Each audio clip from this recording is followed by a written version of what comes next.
Hello students, welcome to my YouTube channel. मैं Sheetal Shahu present हूँ आप लोगों के सामने एक बार फिर बिल्कुल एक नए वीडियो के साथ। स्टूडेंट, जैसा कि हमारा जो चैप्टर अभी चल रहा है वो है circular flow of income. 12th standard macro economics से रिलेटेड है ये चैप्टर।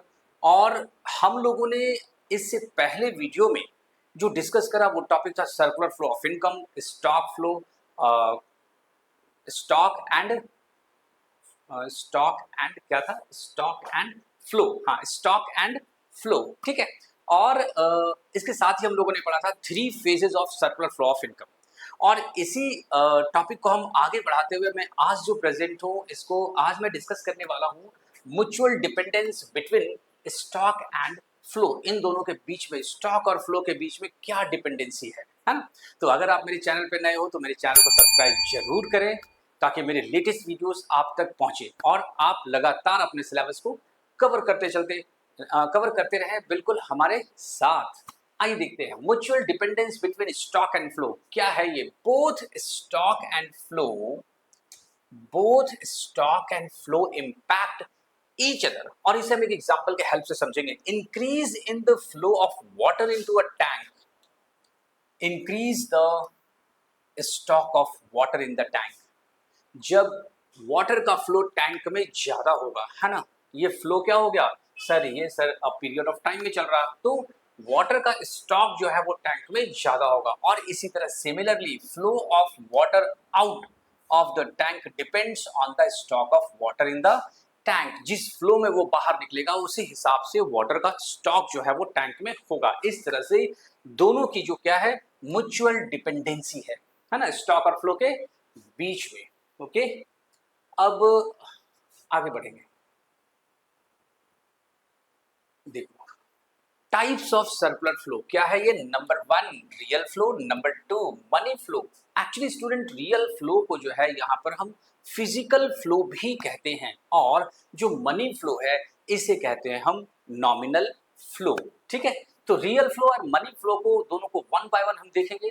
रियल फ्लो क्या है? Real flow refers to the flow of factor services from households to firms, है ना। हाउसहोल्ड से ले जाएगा कहां तक, फर्म तक। क्या जाएगा? Factor services. फैक्टर सर्विसेज में क्या हो सकता है? सिर्फ फैक्टर सर्विसेज में होगा land, labour, capital and enterprises. ये फैक्टर सर्विसेज है जिसे हाउस होल्ड जो है वो फर्म को प्रोवाइड करती है ना। And the corresponding flow of goods and services from firms to household. और जो फर्म है वो फर्म क्या देगी हाउस होल्ड सेक्टर को? सर, फर्म देगी हाउस होल्ड सेक्टर को गुड्स एंड सर्विसेज, है ना। फर्म का क्या काम? जब भी एक फर्म अपनी एक फैक्ट्री लगाती है ना, क्या होता है, उसे चाहिए लैंड, उसे चाहिए लेबर, उसे चाहिए कैपिटल और चाहिए एंटरप्राइजेस। ये चारों चीजें चाहिए। ये चारों चीजें आएंगी कहां से? सर, ये चारों चीजें जो है वो हाउस होल्ड सेक्टर प्रोवाइड करेगा फर्म को। और फर्म इन चारों चीजों को लेकर करेगा क्या? सर, प्रोसेसिंग करेगा, गुड्स एंड सर्विसेज का प्रोडक्शन करेगा। और वो गुड्स एंड सर्विसेज का प्रोडक्शन किसके लिए? हाउस होल्ड सेक्टर के लिए, है ना। तो हाउस होल्ड सेक्टर जो है वो इन गुड्स एंड सर्विसेज को कंज्यूम करेगा और लेगा किससे? फर्म से। और ये जो सर्कुलेशन हो रहा है, ये जो फ्लो चल रहा, इसे हम कहेंगे real flow. As seen in the diagram, households provide factor services to the firm, which in turn provide goods and services to them as a reward for their productive services. It is also known as physical flow. हम real flow का और कैसे जानते हैं? Physical flow के नाम से जानते हैं। और इस तरह से हो गया ये रियल फ्लो हमारा फिनिश। आते हैं मनी फ्लो में। मनी फ्लो क्या है? Actually money flow is also known as nominal flow. अभी अभी मैंने बताया। और मनी फ्लो में क्या होता है? देखो, मनी फ्लो यहां पर सिर्फ बातें मॉनेटरी, सिर्फ पैसे की, है ना। क्या है?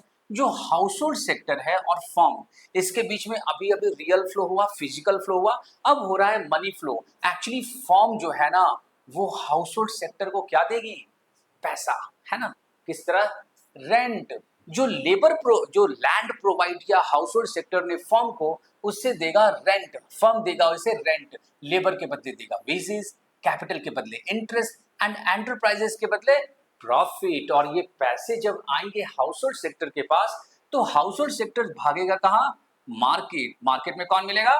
फर्म। और फर्म के जो भी गुड्स एंड सर्विसेज है उसे कंज्यूम करने के लिए हाउस होल्ड सेक्टर जो फर्म को पे करेगा उसे कहेंगे हम कंजम्पशन एक्सपेंडिचर। ओके। तो money flow refers to the flow of factors payments from firms to households. Factor payments में rent, wages, interest and profit. फिर से फैक्टर पेमेंट में rent, wages, interest and profit. Factor payment किसके लिए?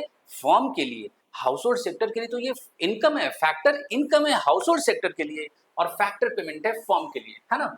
तो factor payment from firms to households for their factor services and corresponding flow of consumption expenditure from households to firm for purchase of goods and services produced by the firm। जो goods and services firm ने produce किया उसे consume करेगा house hold sector, और बदले में house hold sector जो firm को पे करेगा उसे कहेंगे हम कंजम्पशन एक्सपेंडिचर। और फर्म ने जो लिया था इससे लैंड, लेबर, कैपिटल, एंटरप्रेन्योरशिप, उसके लिए rent, wages, interest and profit house hold sector को देगा। टोटल ट्रांजैक्शन जो है वो मनीटरी टर्म में है ना, it involves the exchange of money between the two sectors. दोनों सेक्टर के बीच में क्या है सर? मनी फ्लो चल रहा है। क्या चल रहा है? Money flow. ओके। इस तरह से हमारा मनी फ्लो का कॉन्सेप्ट भी क्लियर। आगे बढ़ते हैं सर। ये क्या है? Four sectors of the economy. क्या है? Four sectors of the economy. पहला है ना, इसमें चार मेजर सेक्टर्स कौन कौन से हैं, है ना। फोर मेजर सेक्टर्स कौन कौन से हम लोग देखेंगे। Number 1 house hold sector. Yes sir, यहां से तो इकोनॉमी हमारी स्टार्ट होती है ना। House hold sector it includes consumers. बिना कंज्यूमर के तो इकोनॉमी में कुछ है ही नहीं। अगर मान लो कोई प्रोड्यूसर हर कोई गुड्स एंड सर्विसेज का प्रोडक्शन कर रहा, भाई कंज्यूमर चाहिए। अगर कंज्यूमर नहीं मिलेगा तो फिर क्या कर सकते हैं हम? काहे का वो गुड्स एंड सर्विसेज, है ना। तो house hold sector includes consumers of goods and services and the owners of factors of production। ये क्या कह दिया? गुड्स एंड सर्विसेज का तो कंज्यूमर है हाउस होल्ड सेक्टर, लेकिन ओनर है किस चीज का? ओनर है सर, ये ओनर है फैक्टर्स ऑफ प्रोडक्शन का। और फैक्टर्स ऑफ प्रोडक्शन का मतलब क्या होता है सर? फैक्टर्स ऑफ प्रोडक्शन का मतलब होता है, फैक्टर्स ऑफ प्रोडक्शन में क्या क्या इंक्लूड होता है? ओ नहीं, ये नहीं चलेगा। फैक्टर्स ऑफ प्रोडक्शन में land, labour, capital, entrepreneurship. Land किसका? हाउस होल्ड सेक्टर का। लेबर हाउस होल्ड सेक्टर का। कैपिटल हाउस होल्ड सेक्टर का। और एंटरप्राइजेस हाउस होल्ड सेक्टर का। It means factors of production का ओनर है हमारा हाउस होल्ड सेक्टर, और गुड्स एंड सर्विसेज का कंज्यूमर है हमारा हाउस होल्ड सेक्टर। ठीक है। अब बात करते हैं प्रोड्यूसिंग सेक्टर और फर्म्स क्या करता है? It includes all producing firms in the economy. इसमें क्या है? सारे के सारे प्रोड्यूसिंग फर्म्स इंक्लूड है फर्म्स में।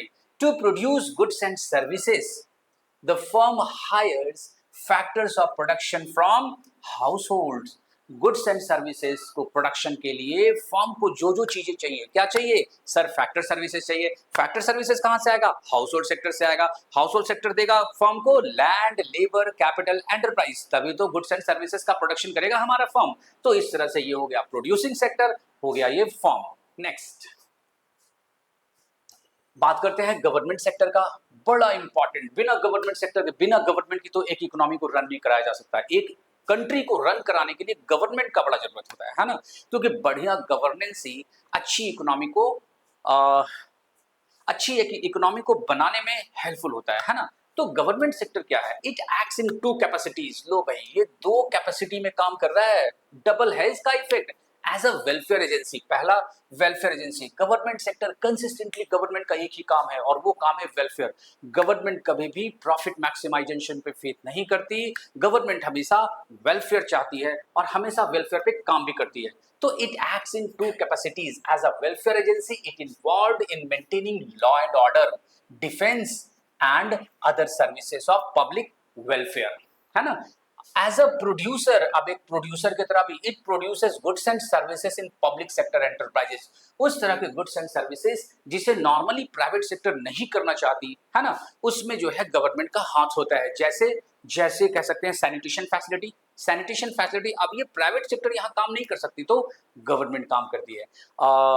इन्वायरमेंटल, जो इन्वायरमेंट को इम्प्रूव करना है ना, इन्वायरमेंट सही करना, पेड़ लगाना, फोरेस्टेशन या फिर और दूसरी चीजें है ना, उस तरह के प्रोडक्ट्स के लिए, या फिर लाइफ सेविंग ड्रग्स हो, इन सारी चीजों के लिए जो है गवर्नमेंट जो है वो लगातार प्रोड्यूसर की तरह भी अपना रोल प्ले करती है। ठीक, तो ये हो गया तीसरा सेक्टर हमारा गवर्नमेंट। चौथा फॉरेन सेक्टर। फॉरेन सेक्टर कह सकते हैं या कह सकते हैं एक्सटर्नल सेक्टर, यस हमारी कंट्री के बाहर के लोग हैं ये, या फिर कह सकते हैं rest of the world sector. हमारी कंट्री को छोड़कर रेस्ट ऑफ द वर्ल्ड क्या है सर, वो फॉरेन सेक्टर है। फॉरेन सेक्टर का क्या रोल है हमारी इकोनॉमी में, बहुत बड़ा रोल है ना। जो चीजें हमारे यहाँ नहीं है हम उनके यहाँ से इंपोर्ट करते हैं, और जो चीजें हमारे यहाँ ज्यादा है उसे हम रेस्ट ऑफ द वर्ल्ड यानी कि फॉरेन सेक्टर को एक्सपोर्ट करते हैं और वहां से कमाते हैं रेवेन्यू।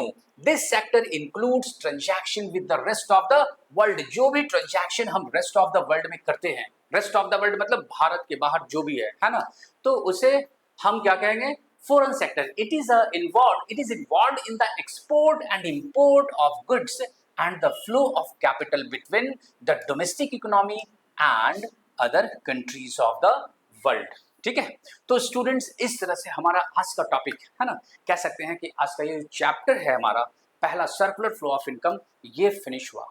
ठीक है, हम इसके अपने जो नेक्स्ट वीडियो में लेकर आऊंगा वो है basic concept of macro economics. तो बने रहिए हमारे साथ, मिलते हैं हम लोग नेक्स्ट वीडियो में। अगर आप मेरे चैनल में नए हो तो मेरे चैनल को सब्सक्राइब जरूर करो ताकि लेटेस्ट वीडियोस आप तक पहुंचे। Okay, goodbye, have a nice time.